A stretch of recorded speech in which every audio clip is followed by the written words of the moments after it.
Assuming this is not the first video me that you watch, you may have noticed that I'm a massive John Frusciante, nerd I guess, and I've collected quite a few pedals inspired by him over the years, so I would say I have learned quite a lot of things about his sound. So I have actually thought about making a whole video series where I break down things that I have learned. So if you like that idea, and if you think I should do more videos like this, please let me know, and perhaps I can make it happen. But to start the whole thing off, I thought I would elaborate on what I think is the most important John Frusciante pedal to get. So if you're like completely new to sound and you don't really have the money to go out and buy all the pedals you want all at once, but you're like me and you look at the secondhand market and buy a pedal every now and then over a period of many years, you kind of want to make sure you get the most important one first. And I think it's a real clear answer to that question in this particular case. And now you maybe think that I would say it's the Boss DS2 that is the most important one. I mean, I have 3 of them, which I guess is quite silly. One kind of broke, and yeah, I still don't have that good reasons for having 3 of them. But anyway, I don't think it's the most important one. Neither the Ibanez Wah pedal or pedals like that. And in order to understand why, we need to take a look at the amp. So when John played large arenas, he typically used a 200 watt Marshall Major, which I think of as a cleanup due to the large headroom, and 2 100 watt Silver Jubilees, which I think of as the dirty amp. But actually the amp in of itself is quite clean. So if you just play it like this without the lead master on or the rhythm clip, it sounds something like this.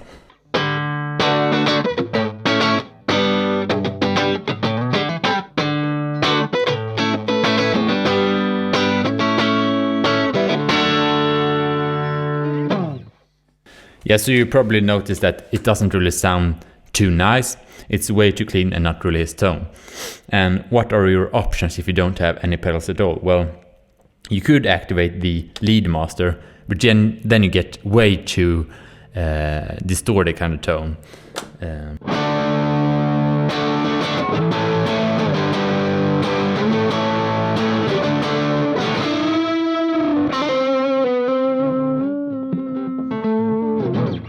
So I think it's quite obvious that that is not how John got his tone. So our other option is to deactivate that and then instead activate the rhythm clip mode. And now you get a quite nice crunch tone. So let's demonstrate that. So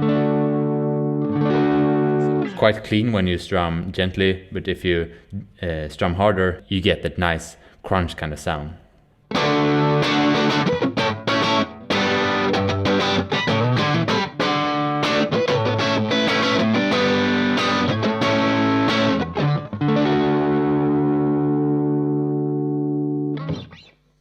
So now we have a quite good crunch tone, but the problem is that when you start to add pedals, they sound like really unnatural and filtered by the amp. So for instance, if I kick in the DS2, it would sound something like this.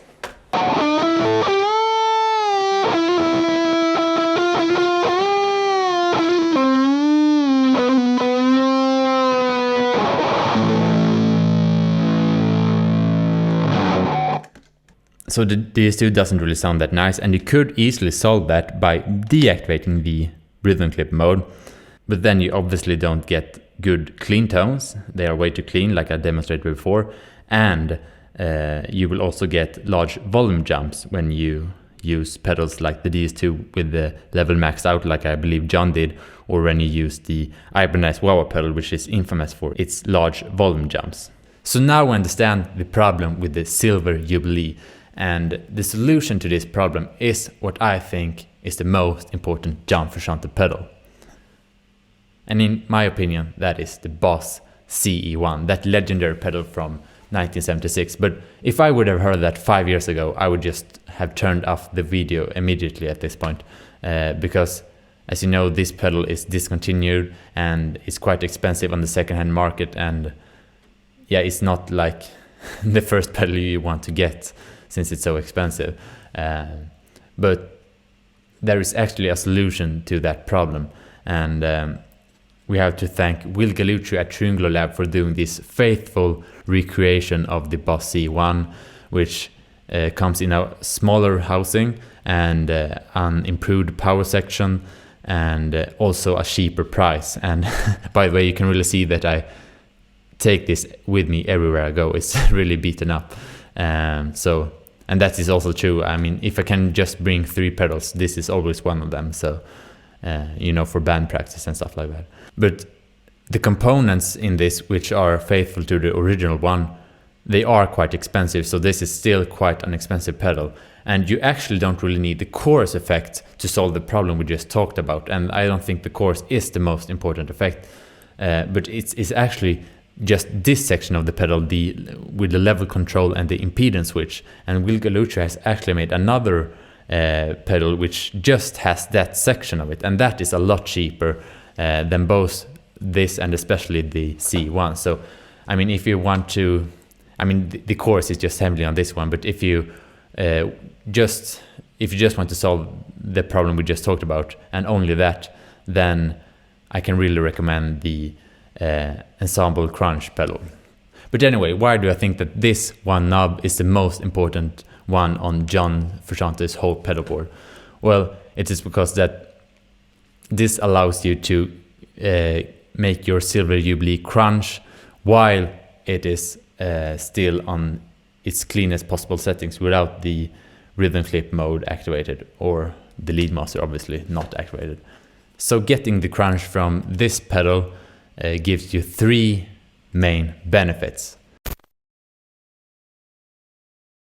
So the first benefit of getting this as your first pedal is that your other pedals that you add later on will sound really, really great and natural, because you don't have to activate the rhythm clip mode, which will filter all your amps. And by the way, I should mention that I plug in all the pedals directly into the amp without the effects loop, in order to make them sound as, in my opinion, good as possible.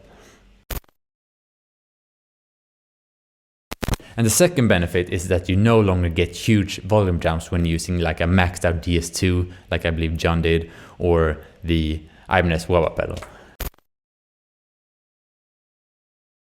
And the third benefit is that this pedal got its own kind of gain structure, and I believe that is a quote from John Frusciante's former guitar tech Dave Lee.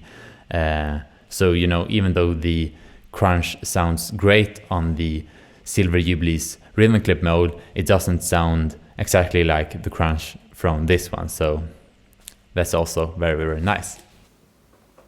So while editing this video, I just realized a fourth benefit of getting your crunch from this thing, and that is that you now become less dependent on what amp you're using in order to get John's kind of tone.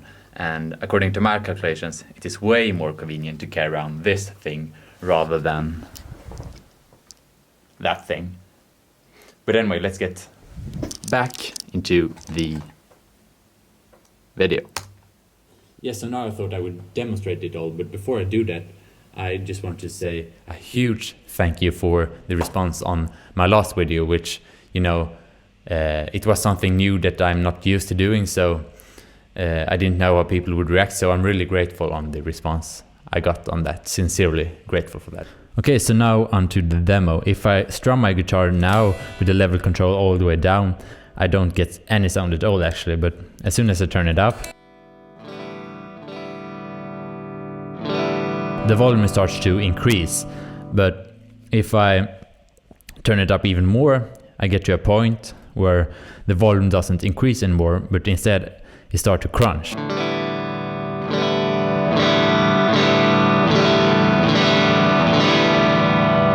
Something like that. And by the way, if I turn it all the way up on the highest impedance setting, you pretty much have a distortion pedal.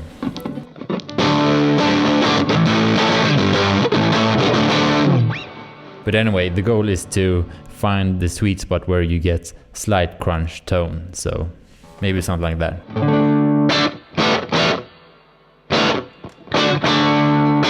And the nice thing with this setup is that if you strum really, really soft, you get like a perfectly clean tone. But if you strum harder, you get a crunch tone, and that way you get a really nice dynamic range to work with. And also you can work a lot with your volume knob, so if you turn it down you get a nice clean tone, even if you strum harder. So that is really nice. You don't really get a reduction in volume, but rather a reduction in dirt, so to speak, in crunch. And of course, if you add the DS2 to it, there's pretty much not a volume difference at all. So you pretty much get the volume you get if you strum as hard as possible without the DS2. So,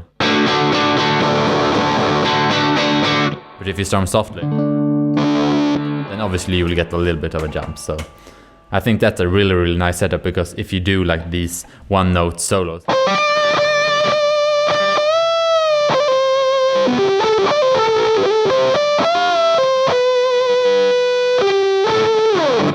kind of want to get that extra volume, you know. So yeah, that's really nice. And yeah, just have fun with it.